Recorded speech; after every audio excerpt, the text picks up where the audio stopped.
You know, in a world that's constantly chasing the next big headline, the real fortunes, they're often built in silence, deep inside a country's core infrastructure.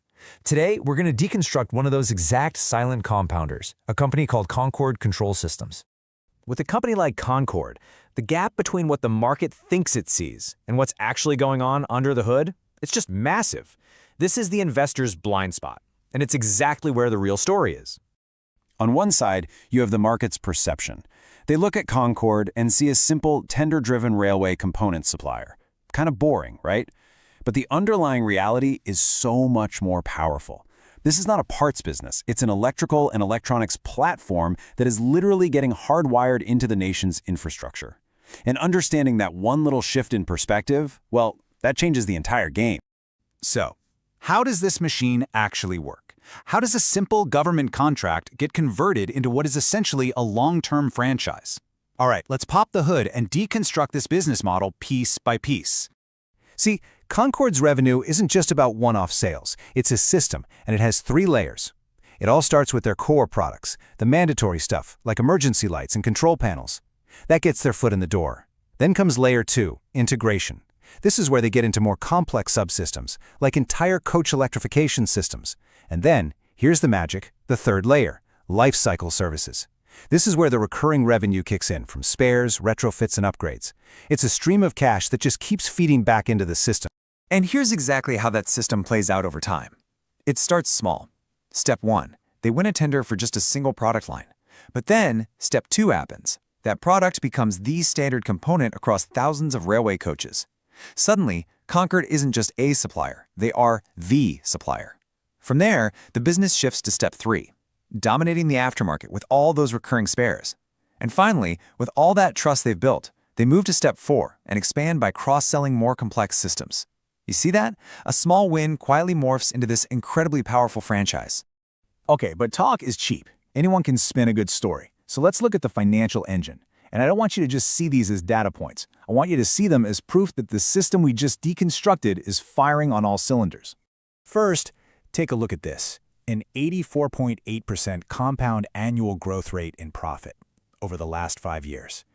That is not a blip. That is the sound of a highly scalable system hitting its stride. It's the direct result of the model we just walked through. Next up, return on capital employed. Over 30%. Now, in the world of manufacturing, that figure is incredibly rare. It's a behavioral signal. It tells you this is not some capital-guzzling, heavy industrial plant. No, this is a capital-light, highly efficient platform that's built for scale. And here it is, the ultimate truth filter. The operating cash flow is closely tracking the net profit. What does that mean in simple terms? It means the profits are real. It's not just some accounting entry on a spreadsheet, it is actual cash coming into the business. This confirms the quality of the earnings and the health of the entire system. So, okay, the system works. The numbers prove it. But what protects it? I mean, every great business needs a moat, right? But with Concord, you're not going to find it on the balance sheet. It's an unseen moat, one that's built on behavior, on process, and on trust. Think of this moat as being built in layers. The foundation, the base layer, is just getting regulatory approvals, which is incredibly difficult for any competitor to replicate. On top of that, you've got process mastery, a deep, deep knowledge of railway documentation and quality assurance. Then comes the installed base. Their products are physically embedded across thousands of coaches, creating massive switching costs. And the top layer? A localized cost structure that protects their margins. Each layer makes the fortress that much stronger. This quote just captures the essence of it perfectly. Getting in is the hard part. But once you're in, you don't get replaced, you get expanded. The whole relationship shifts from a risk of being thrown out to an opportunity for expansion. It's just a powerful, beautiful, self-reinforcing loop. Now, to really understand a business, you have to look its risks right in the eye. But what if? What if Concord's biggest risks are actually the source of its greatest strengths? Let's explore this idea, because it's a bit counterintuitive.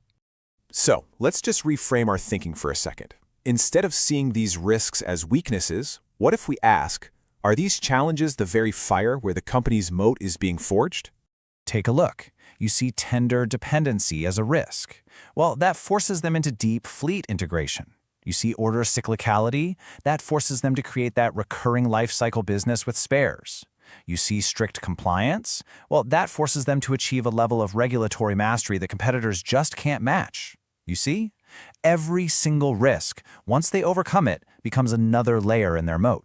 So we've deconstructed the machine. We see how it works. Now let's look ahead and see how this system is positioned to capture 3 distinct waves of future growth.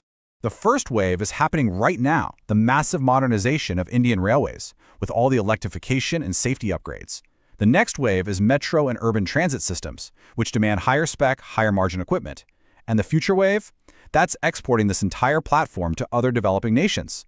Each wave just builds on the last, creating this incredibly long runway for growth. And so here's the key takeaway from all of this. The real story isn't about chasing market noise. It's about a fundamental principle of wealth creation, embedding your technology quietly and methodically into the core systems that a nation depends on. That is how real infrastructure wealth is built, and that is a story worth understanding.